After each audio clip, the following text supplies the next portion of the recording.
Welcome back, my dear students of plus one class. I'm Jatin Nani.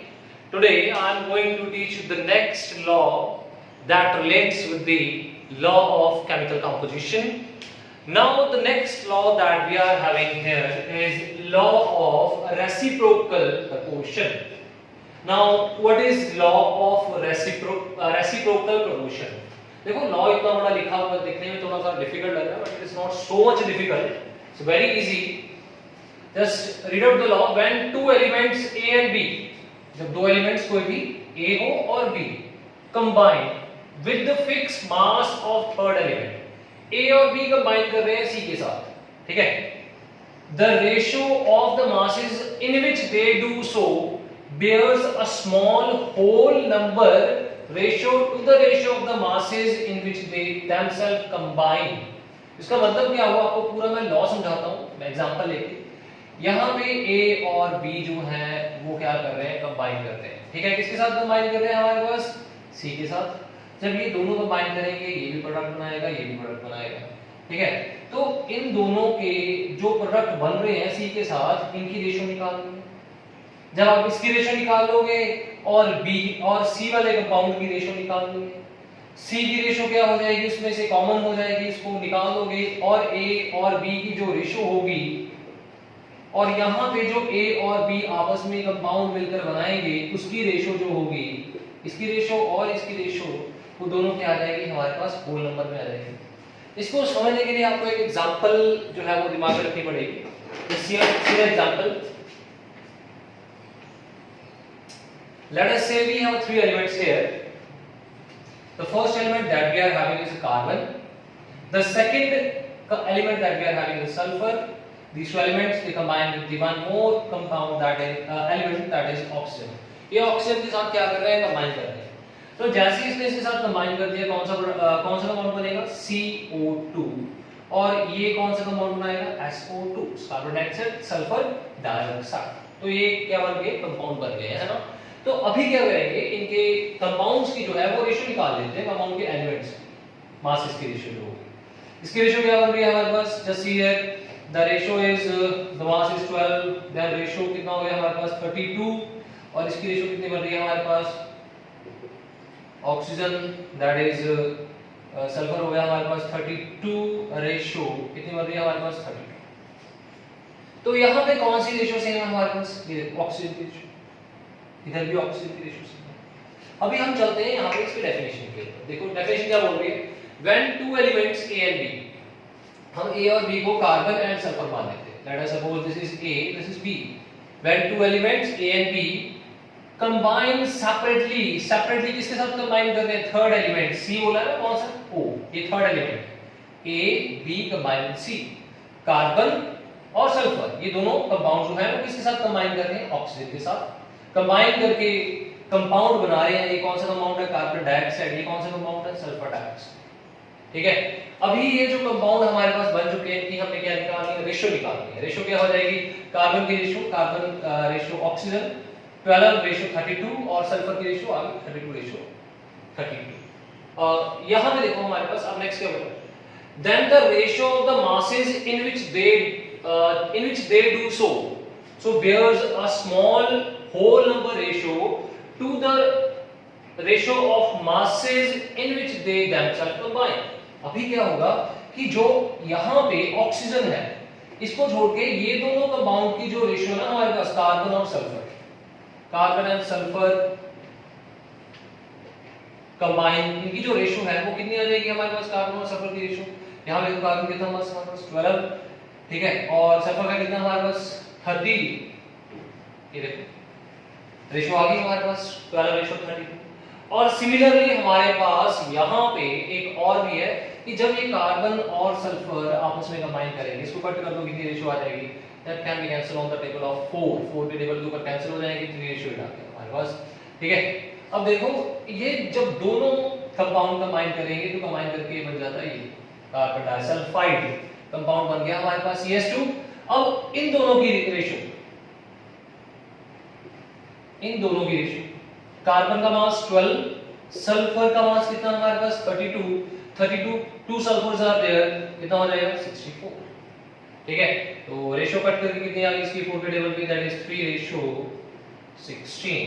Now again come to the law क्या बोल रहा है, when two elements A and B separately combined, ये दोनों combine कर गए हमारे पास, किसके साथ, थर्ड एलिमेंट C के साथ कंबाइन कर गए, the ratio of the masses in which they do so, ये देखो इनके मासेस की जो रेशियो है, the ratio of masses in which they do so, इनकी जो मासेस की रेशियो है, bears a simple whole number ratio, इनके मासेस की जो रेशियो आ रही है वो आगे किसके साथ होल नंबर बनाएगी, whole number to the ratio of masses in which they combine themselves, मतलब आपस में जो कंबाइन होके ये themselves कंबाइन हो रहे हैं हमारे पास, देखिए आप क्या बना रहे हैं, themselves कंबाइन होके CH2, इसके मास की जो रेशियो है और इसके जो मास की रेशियो है हमारे पास वो क्या आ रही है, हमारे पास होल नंबर में आ रही है, जस्ट फाइंड इट, यहां पे कितनी रेशियो, 3:3/16 आ जाएगा, इधर क्या आ जाएगा 3/8 आ जाएगा, यहां पे इसको कैंसिल कर देते हैं, कैंसिल करके कितना आ गया 8/16 आ गया हमारे पास, कितना आंसर आ गया 1 रेशियो कितना आ गया हमारे पास 2 आ जाएगा। तो यहां पे हमारे पास ये जो लॉ है that is law of reciprocal proportion, हमने क्या कर दिया यहां पे, इसको प्रूव कर दिया with the example of carbon, sulphur and oxygen. Please note it down, कर लो इसको नोट जल्दी से। Now after that we will take one more example, तो आपको और अच्छे से ये जो लॉ है क्लियर हो जाएगा। जल्दी से नोट कर लीजिए इसको please.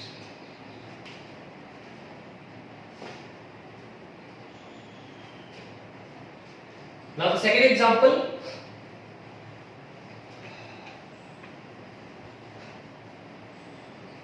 second example that we are having here is sulfur, oxygen and hydrogen, ये 3 elements, ठीक है, that examples are given in your NCERT or you can take an extra book, there also you can see the number of other examples are there, 2 examples are there, not in NCERT, the extra books are there, but because this law is not there in your NCERT, this is an extra book, Pradeep वगैरह में आपको मिल जाएगा, तो वहां पे जब ये law आप लोग देखोगे तो ये वाली एग्जांपल, सेकंड एग्जांपल आपको दे रखी होगी, that is sulphur, oxygen and hydrogen. तो अभी क्या करेंगे, इसके ऊपर ये जो लॉ है हम क्या कर रहे हैं, अप्लाई कर रहे हैं, ठीक है, when we are going to apply this law, now just see here, sulphur is there, oxygen is there, hydrogen is there, ठीक है। अब यहां पे ये जो हमारे पास सल्फर, ऑक्सीजन एंड हाइड्रोजन है, इसमें क्या बोला इसने, when two elements A and B combine separately, ये जो दोनों हैं ये क्या कर रहे हैं, आपको कंबाइन कर रहे हैं, ये दोनों कंबाइन कर रहे हैं, ठीक है, सेपरेटली, किसके साथ, सेपरेटली कंबाइन कर रहे हैं, नॉट आपस की बात नहीं कर रहा, सेपरेटली कंबाइन कर रहे हैं, separately with the mass of third क्या है, हाइड्रोजन, ये इसके साथ कंबाइन कर दिया, ये इसके साथ कंबाइन कर दिया, जब ये इसके साथ कंबाइन करेगा तो क्या बनाएगा, H2S, जब ये इसके साथ कंबाइन करेगा तो क्या बनाएगा, H2O, सेपरेटली कंबाइन कर रहे हैं, when they are combining separately with the element C, ये रहा C एलिमेंट हमारे पास, the ratio of the masses in which they do so, मतलब अभी इनकी रेशियो मासेस की, देखो पहले इनकी रेशियो निकालो, बाद में निकालते हैं इनके मासेस की ratio, hydrogen and sulphur, hydrogen का मास 2 आ गया, सल्फर का कितना आ गया हमारे पास 32 आ गया, ठीक है, वैसे ही हमारे पास हाइड्रोजन का कितना आ गया, यहाँ पे देखो रेशियो निकालो, 2 आ गया, यहाँ पे कितना आ जाएगा 16 आ जाएगा, ठीक है, तो हाइड्रोजन की रेशियो को सेम करके देखो यहाँ, और हमारे पास सल्फर ऑक्सीजन बच गए दो, similar the ratio of the masses in which they do so, इनकी रेशियो निकालो जल्दी से, सल्फर एंड ऑक्सीजन ये कंबाइन कर रहे हैं, ठीक है, इनकी रेशियो क्या आ जाएगी हमारे पास 32:16,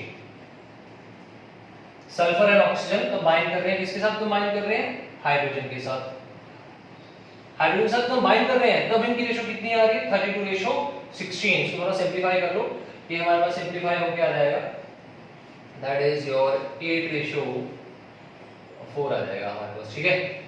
अब हमारे पास जो है ये कंबाइन कर रहे हैं हाइड्रोजन के साथ, तब इनकी रेशियो इतनी आ रही है, व्हेन दे कंबाइंड themselves मतलब जब ये दोनों आपस में कंबाइन करेंगे तो क्या कौन सा कंपाउंड बनेगा, SO2 S/O, ठीक है, सल्फर कितना मास 32, ऑक्सीजन O2 16:32, रेशियो कितनी आ रही है, कैंसिल कर दो 1:1, व्हेन दे कंबाइन देमसेल्फ, इसकी जो रेशियो होगी इसके साथ क्या आएगी, हमारे पास होल नंबर भी आनी चाहिए, that is 1 by 1 by 8 by 4, then it will be 1 by 1 into 4 by 8, the ratio is 1 by 1 ratio 2.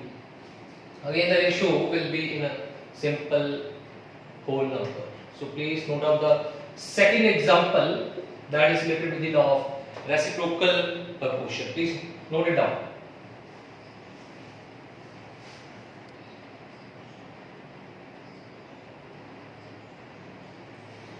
Now go to the next law. The previous law you have done. The next law that we are having is the Lussac law of gaseous volume. Lussac law of gaseous volume. Firstly, just come to this definition given by the scientists about the law, that when gases react together, जब भी क्या करेंगे, gases जो होंगे वो react करेंगे, they always do so in a volume which bears a simple ratio to one another and to the volume of product.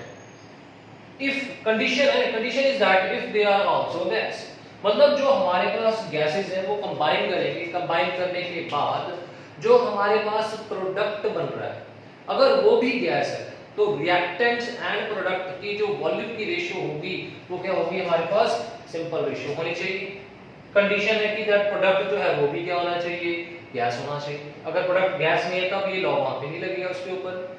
और साथ में हमारे पास जो रिएक्टेंट्स हैं, प्रोडक्ट है, उनका टेम्परेचर और प्रेशर जो होना चाहिए वो क्या होना चाहिए, सिमिलर होना चाहिए. ये नहीं है कि रिएक्टेंट का टेम्परेचर कुछ अलग हो गया, प्रोडक्ट का कुछ अलग हो गया. No, temperature will be similar होना चाहिए. तो एग्जांपल है हमारे पास, सबसे पहले इसको समझने के लिए example is very simple example. H2 plus Cl2 give rise to what, HCl. तो इसको बैलेंस कर दो, यहाँ पे हमारे पास आ गया 2. बैलेंस करने के बाद अब क्या कर रहे हैं, तो इसको चेक करते हैं.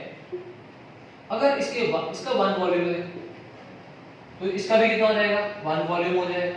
इसका कितना वॉल्यूम हो जाएगा, 2 वॉल्यूम हो गया हमारे पास. तो रेशियो क्या बन गई इनके वॉल्यूम की, दैट इज 1:1:2 बन गई हमारे पास. ठीक है. सिमिलरली एक और example, the second example, H2 है हमारे पास, O2 है, give rise to what, H2O. Condition है कि ये सारी गैसेस होनी चाहिए तभी ये लॉ वैलिड है. और यहाँ पे भी गैस है, ये देखिए ये भी गैस है. ठीक है. इसको बैलेंस कर देते हैं. बैलेंस करने के बाद 2 आ जाएगा, 2 बैलेंस. तो इसके कितने वॉल्यूम है हमारे पास, 2 वॉल्यूम. इसके कितने हो गए हमारे पास, 1 वॉल्यूम. इसका कितना हो गया, 2 वॉल्यूम. तो इसकी रेशियो भी कितनी बन गई हमारे पास, 2:1:2. कंडीशन थी ये स्टीम था हमारे पास, वाटर यहाँ पे स्टीम के फॉर्म में. तो ये भी गैस, ये भी गैस. तो हमारे पास रेशियो कितनी आ गई हमारे पास, that is simple ratio 2:1:2. Now the next example, one more example is there. Firstly note it down please, then we will proceed to the next example.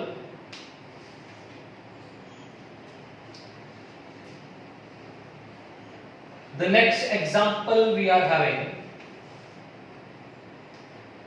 N2 plus H2 give rise to what, NH3. Ammonia की formation. Balance करो इसको, यहाँ पे आ जाएगा 2 आ जाएगा, यहाँ पे आ जाएगा 3 आ जाएगा, 6 बैलेंस है.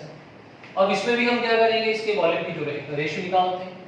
तो ये भी गैस की फॉर्म में, ये भी गैस. कंडीशन अप्लाइड है कि गैस होना चाहिए, रिएक्टेंट भी और प्रोडक्ट भी. तो इसका कितना वॉल्यूम हो रहा है हमारे पास, 1 वॉल्यूम. ये कितने वॉल्यूम है, 3 वॉल्यूम. ये कितने वॉल्यूम है, 2 वॉल्यूम. तो हमारे पास यहाँ पे रेशियो क्या बन गई, 1:3:2 बन गई हमारे पास. So this is the ratio. ठीक है. According to the law when gases react together, ये भी गैस है, ये भी गैस है, ये दोनों आपस में क्या कर रहे हैं, रिएक्ट कर रहे हैं. ठीक है. When the gases react together, they always do so in a volume which bears a simple ratio to one another. इनकी आपस में भी रेशियो क्या हो जाएगी, सिंपल हो जाएगी हमारे पास. And to the volume of product, इसके वॉल्यूम की रेशियो भी क्या हो जाएगी हमारे पास, सिंपल हो जाएगी. ठीक है. और कंडीशन क्या है हमारे पास, if these are also gases, मतलब प्रोडक्ट में हमारे पास क्या होना चाहिए, गैस होना चाहिए. और एक और कंडीशन बताई थी, that similar temperature and pressure यहाँ पे होना चाहिए, similar temperature pressure यहाँ पे होना चाहिए. So this law is valid over there. So one more example is there, that is the numerical part. Numerical type example is here. Let us suppose 500 ml of propane, formula C3H8, is burned in air. ठीक है, तो यहां पे आ जाएगा find the amount of the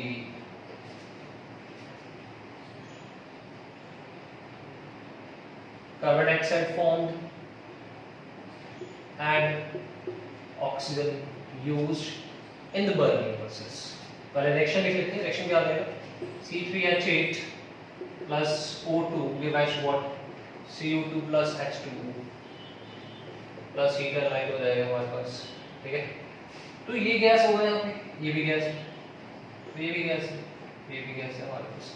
ठीक है, instead of अब क्या करेंगे, जब ये बर्न कर रहे हैं हमारे पास यहाँ पे, जब इनकी बर्निंग हो रही है, पहले बैलेंस कर दो इसको. Just try to balance it. 3 are there, 3 will be there, then हमारे हाइड्रोजन्स 8 हाइड्रोजन आर देयर, देन यहाँ पे 4 आ जाएगा, 4 to 8 हो गया हमारे पास. ऑक्सीजन कितने हैं? 3 to 6, 4 कितने हो गए हमारे पास यहाँ पे? 4 and 6 10 हो गया हमारे पास. सॉरी, यहाँ पे आ जाएगा 5, तो यहाँ पे 5 आ गया. सब कुछ हमारे पास बैलेंस हो चुका. तो अभी गैसेस की फॉर्म में, तो यहाँ पे 1 मोल है, 5 मोल है, 3 मोल है. ठीक है, ये गैस यहाँ पे लिक्विड की फॉर्म में आ गया हमारे पास. तो यहाँ पे क्या हो जाएगा?